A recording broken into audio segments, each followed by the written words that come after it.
The galaxy thought humans were weak. They were dead wrong. The galaxy had seen thousands of civilizations rise and fall. Some burned bright, some disappeared quietly. But all of them followed the same rule. The strong survived. The weak did not. So when the Xylar Dominion discovered Earth, they didn't see a threat. They saw an opportunity. A divided species, one of the generals observed. The hologram of Earth rotated slowly in the center of the war chamber. Multiple nations, constant conflict, no unity. Another voice joined in. Technology primitive, military strength insignificant. A pause. Then the commander spoke. Conclusion? The general didn't hesitate. Easy conquest. And just like that, Earth was marked for invasion. The first sign came without warning. Satellites went offline. Communication networks collapsed. Power grids failed across entire continents. At first, humanity thought it was a cyber attack, a system failure, a glitch. Then the sky changed. Massive shadows appeared above the clouds. Ships, hundreds of them, silent, unmoving, watching. From New York to Karachi, from Tokyo to London, people stepped outside and looked up. Fear spread faster than any signal ever could. "We are not alone," someone whispered, "and they are already here." Panic followed. Governments scrambled. Militaries mobilized. But deep down, everyone knew the truth. Humanity was not ready. The first strike confirmed it. Precise, efficient, merciless. Military bases were destroyed within minutes. Air defenses collapsed before they could respond. Entire fleets vanished from radar. The aliens didn't attack randomly. They targeted control, communication, coordination. They weren't just invading Earth. They were dismantling it. Within hours, chaos took over. Cities burned. Highways filled with abandoned vehicles. People ran without knowing where to go. And then they landed. Alien soldiers descended from the sky. Tall, armored, unfamiliar. Their movements were cold. Calculated. Human soldiers opened fire. Bullets hit their armor and did nothing. Energy weapons responded. Accurate, deadly. One by one, human defenses fell. "This isn't a war," a soldier whispered over a broken comm channel. "It's an execution." And for a moment, it seemed like he was right. But far beneath the ruins of a destroyed city, something was still alive. A bunker, hidden, shielded, forgotten. Inside, a small group of survivors gathered. Soldiers, scientists, civilians, exhausted, terrified, but not broken. A young officer stood in front of them. His uniform was damaged, his face covered in dust, but his eyes were steady. "They think this is over," he said quietly. No one responded. "They think we'll surrender." Silence. He looked around the room, at every tired face, every scared pair of eyes. "Are we going to?" A long pause. Then someone spoke. "No." Another voice followed. "Never." Something changed in that room. Not hope. Not yet. Something stronger. Defiance. The officer nodded slowly. "Good."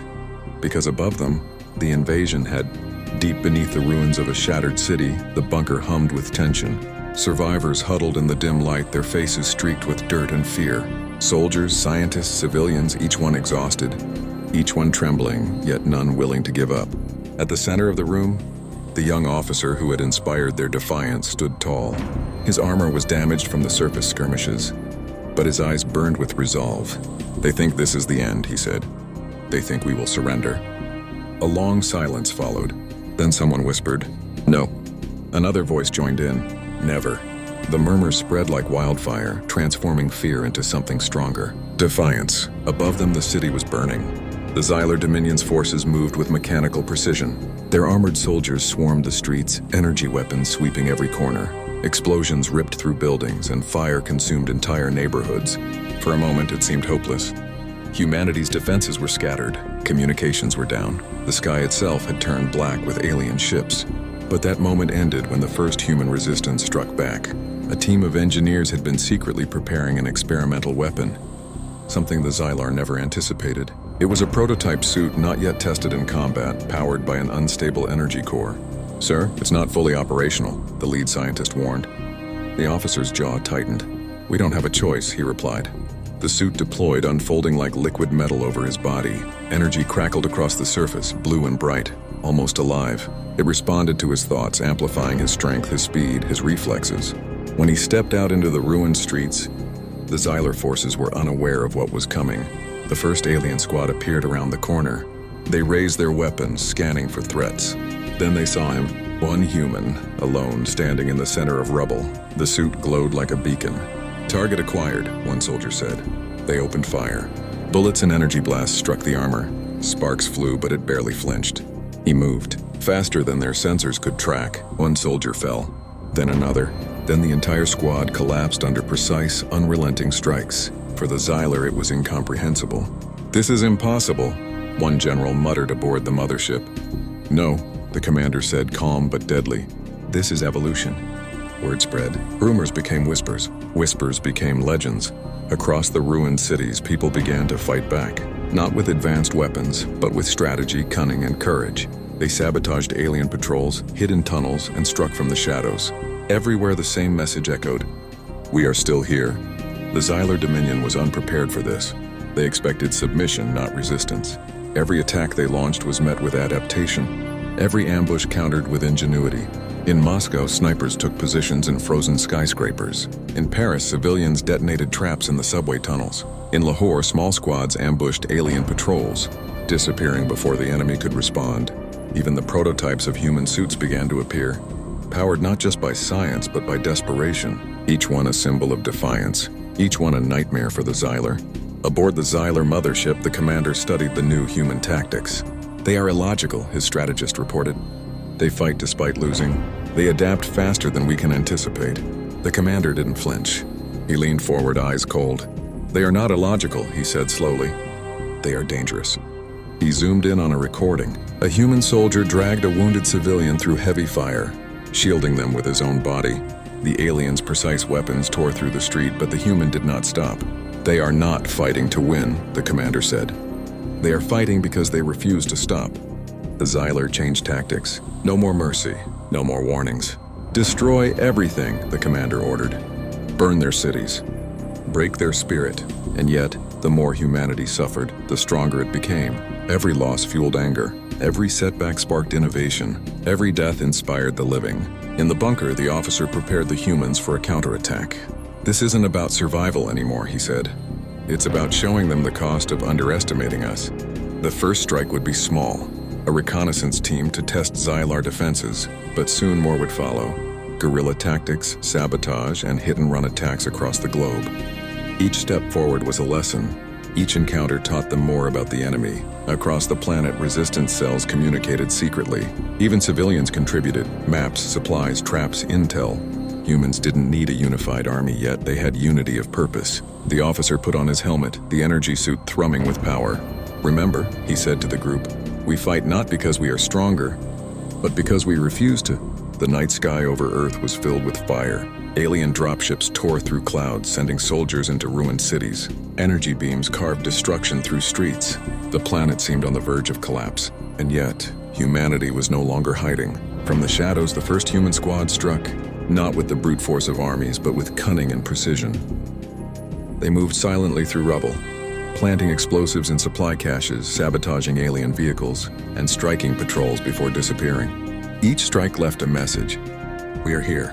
We fight." The glowing suits, still experimental, became symbols. A single human in one suit could take down squads of aliens, outmaneuver their weapons, and inspire every onlooker to resist. In the ruins of New York, a young engineer coordinated a counterattack. She had rigged several alien dropships with explosives designed to detonate simultaneously. "Timing is everything," she told the resistance cell. The fires of war lit the night sky. Cities were burning, alien ships hovered above, and the streets ran with smoke and chaos. But for the first time, humanity was not on the defensive. From Moscow to Mumbai, humans struck back with precision. Small squads, often outnumbered 10 to 1, used guerrilla tactics that the Xylar could not predict. The officer in the glowing suit led a team into a city center, the alien command hub. Their mission: disrupt communications, cripple reinforcements, and send a clear message: humans would fight back. The streets were a war zone. Explosions tore through buildings. Alien patrols tried to contain the attacks, but every step the humans took was calculated. "Remember," the officer said over comms, "precision wins wars. Don't fight to survive, fight to strike fear." The first squad breached the command hub. Inside, alien officers scrambled, unprepared for the human strategy. Energy blasts illuminated the room. Sparks flew. Humans fell, but each one rising again, fighting with desperation and courage. Outside, more humans were advancing. Civilians had taken up arms. Engineers were planting EMP charges, and resistance fighters were taking sniper positions in ruined skyscrapers. The Xylar, trained to crush worlds, were forced into a defensive position for the first time. In the underground bunkers, scientists monitored the battlefield. "We've got a shot at ending this," one said, analyzing Xylar ship patterns. "Yes," another replied, "but it will cost us dearly." Meanwhile, the officer faced the first real test of the glowing suit. A Xylar commander, taller and stronger than any soldier he had faced, stepped forward. Its armor thrummed with deadly energy, and its movements were precise. The battle began. Blasts collided. Sparks flew. The ground shook. Humans watched in awe as one human fought what seemed impossible. Every strike of the suit was faster, smarter, adaptive. But the officer realized something. Terrifying, the suit fed on willpower and anger. Each injury, each loss made it stronger, and with every second it was evolving faster than the Xylar could track. Outside the hub, humans made their move. Explosions rocked alien supply depots. Energy cores detonated. Communication lines collapsed. Across the planet, humans rose. Resistance cells synchronized attacks for the first time. This was not chaos, it was strategy. In Paris, a human medic carried the wounded across streets under fire. A sniper covered them from above. In Karachi, a squad destroyed a Xylar dropship, turning its weapons against the approaching forces. Everywhere, humans inspired each other. Fear transformed into anger, anger into action. The officer in the suit finally faced the Xylar commander directly. They clashed. The human suit absorbed energy blasts, adapted, and retaliated. The commander realized this was not a normal human. It was something else. Something unstoppable. The suit struck, dodged, and countered. The battle was brutal. Sparks, flames, and energy clashed in a storm that lit up the ruined city. Then, with a final strike, the Xylar commander fell. Silence filled the area. Word spread quickly. Humans had killed a high-ranking Xylar officer in open battle. The morale of the Xylar dropped while human courage soared. But victory demanded sacrifice. The officer looked around at the fallen. Comrades, friends, scientists, civilians, each loss burned like fire inside him. "We cannot fail," he whispered. "Not now, not ever." Across the planet, humans consolidated their gains. Strategic strikes slowed the Xylar advance. Cities once lost began to push back the alien forces. The war had changed. Humanity was no longer the hunted.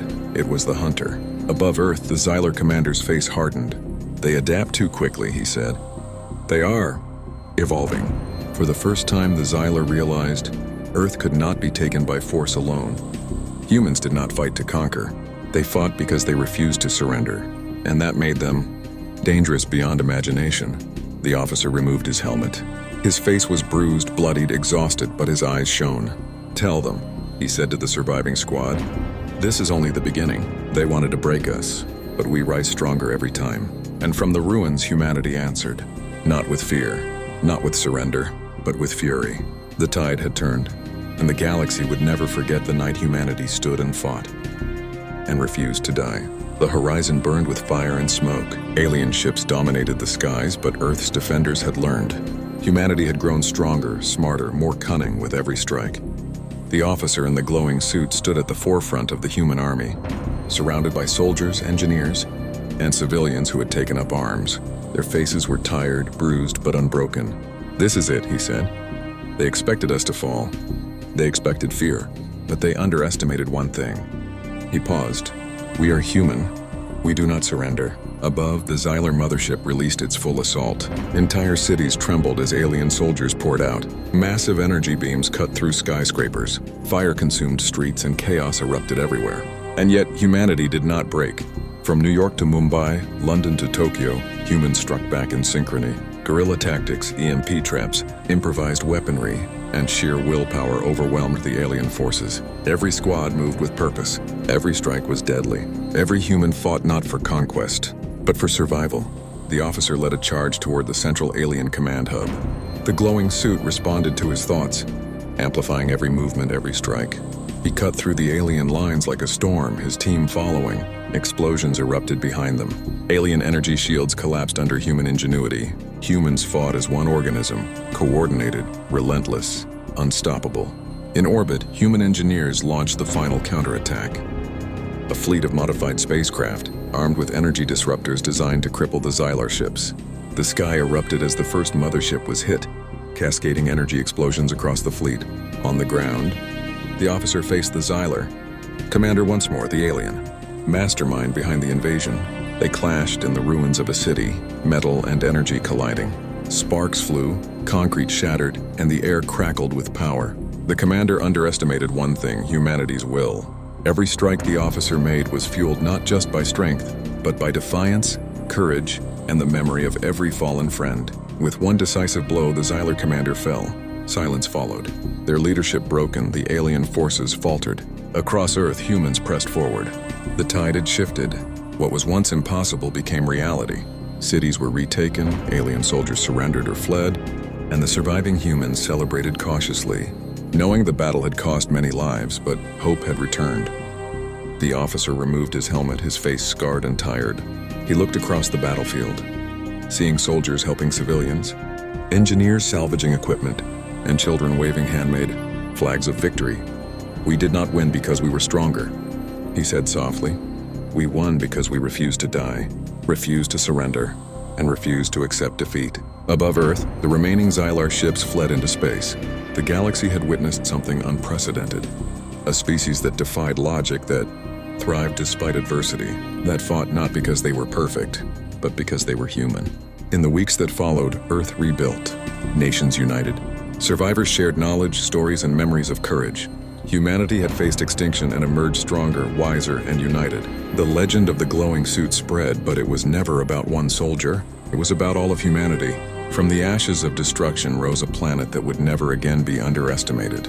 Humanity had earned its place in the galaxy, not through power, but through courage, ingenuity, and unbreakable will. The galaxy had a new truth. Humans will fight, humans will survive, humans will rise. And from that day forward, Earth was no longer just a planet. It was a symbol, a warning, a legend.